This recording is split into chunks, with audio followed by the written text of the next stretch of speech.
Oi, pessoal, sou o professor César Hildo e vou estar com vocês com o ensino religioso, né? Disciplina que está chegando na sua casa em forma em AD, né? Vamos estar na nossa 11ª aula e a temática dessa aula do terceiro bimestre para os 9º anos é o diálogo interreligioso e o respeito à liberdade de credo, né? Esse diálogo entre religião, né, e a liberdade de credo que cada um tem, tudo bem? E aí nós vamos ter o diálogo interreligioso, respeito, né, diversidade, vamos ter várias imagens, né? Essas imagens simbolizam cada uma das religiões, né? Religiões orientais, né, que chegam até a nossa existência, né, que chegam à nossa compreensão. E aí vamos para a definição de religião, né, a definição mais ampla e aceita pelos estudiosos para efeitos de organização e análise do fenômeno religioso tem sido a seguinte: religião é um sistema comum de crenças e práticas relativa a seres sobre-humanos dentro do universo histórico e cultural específico. Então, a religião, ela trabalha conceitos, né, que a gente entende como transcendente, né? Na religião, a gente não usa muito esse negócio sobrenatural, a gente usa mais o transcendente. Ou seja, como nós falamos em múltiplas culturas, múltiplas religiões, então eu abri a boca e dizer assim, vamos falar sobre Deus, né? Só que Deus, ele é definido, por exemplo, na igreja, na religião cristã e também nem todos os segmentos, aliás, nem o segmento judaico entende a palavra Deus como relacionada à divindade que eles acreditam. Até porque, de certa forma, a palavra Deus é paganizada, é como se você substituísse D por Z e ficava Zeus. Então, o judeu, ele não acredita nessa palavra Deus. Para isso, ele relaciona a divindade, como ele chama El Sabaote, Tixidinum, El Shaddai, né? Ele vai se relacionar a divindade dele com outros nomes, né? O Criador, né? Eles gostam de se relacionar à divindade que eles acreditam como Deus, com outros nomes. No caso, nós que trabalhamos com ensino religioso, para não ofender nenhuma religião, a gente relaciona a divindade ao transcendente, ou seja, toda palavra que você vê que tem alguma palavra relacionada a Deus, a gente substitui por transcendente, porque transcendente surpreende aquilo que está além do sentido, aquilo que é espiritual, aquilo que não pode ser medido nem calculado, que é uma força espiritual que está além dos sentidos. Então você relaciona muito isso, tá bom? Estudo dos fenômenos religiosos. O ensino sobre religiões, o estudo do fenômeno religioso e da diversidade e os exercícios de alteridade devem ser conteúdos trabalhados na escola pública, no ensino religioso, da mesma forma que o professor de literatura faz referência a diversas escolas literárias, da mesma forma o professor de história enfatiza diversos povos. Assim, o professor de ensino religioso deve enfatizar diversas expressões religiosas, considerando que as religiões fazem parte da aventura humana. Ou seja, a religião, ela está intrínseca lá nos fundamentos da história, né? Quando o homem começou a pintar lá as pinturas rupestres, eles já faziam alusão àquilo que eles acreditavam que estava além dos sentidos, aquilo que era transcendente, aquilo que emanava deles, que não estava fazendo parte da vivência deles. Quando eles olhavam para o céu e viam um trovão lá trovejando um raio, eles ligavam isso a algo espiritual, algo que está além dos sentidos, né? E para isso, Homero e Hesíodo já vai construir esse mundo mítico, né? Esse mundo místico, onde Zeus está presente, Hera, Poseidon, né? Afrodite, esse composto de divindade, né? Já no mundo grego, né? Que ele é uma tradição de culturas que vai estar saindo do sistema tribal, está se organizando enquanto cidade, enquanto poli, ele já tinha isso intrínseco na sua forma de ver o mundo espiritual.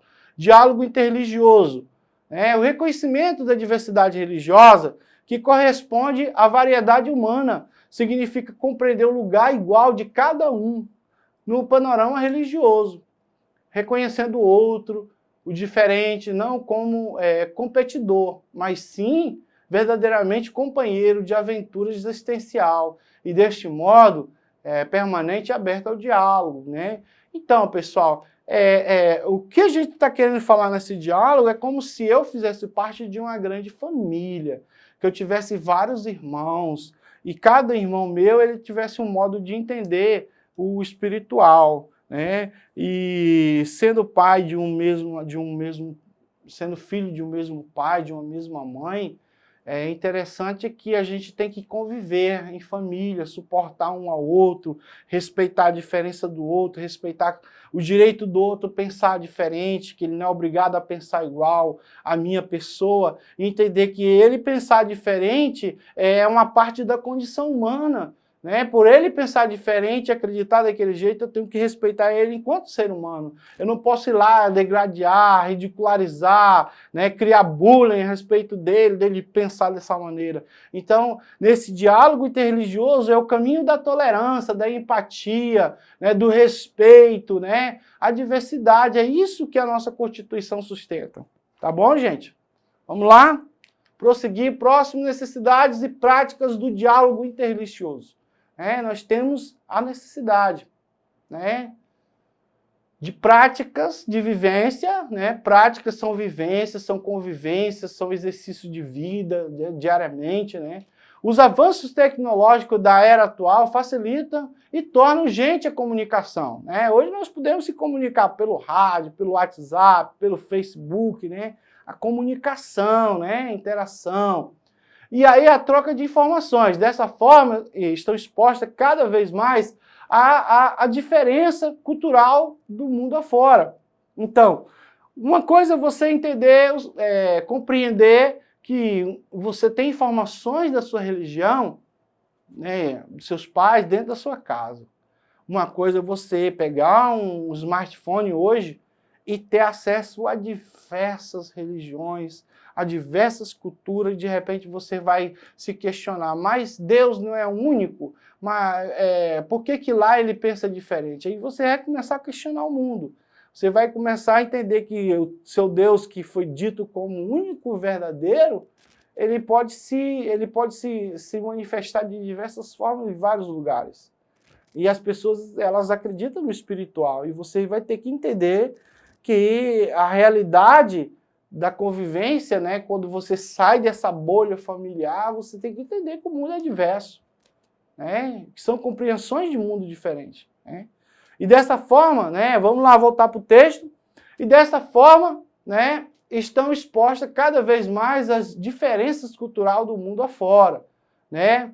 Então, pessoal, nesse evento tem mostrado a necessidade de incluir o diálogo interreligioso entre as ações para promover uma interação pacífica entre os povos da sociedade moderna.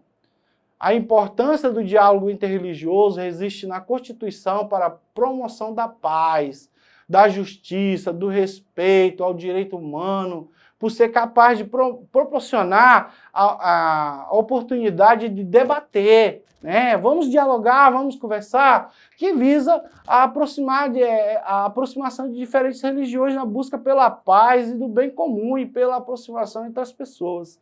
Então, pessoal, a gente convive nessa sociedade. Tu já pensou se todo mundo entra em guerra contra todos, como diz Thomas Hobbes, porque a gente pensa diferente, e a gente vai ter um mundo como está vivendo hoje os estados os Estados Árabes, algumas nações radicais contra Israel. Então vai ser uma guerra constante.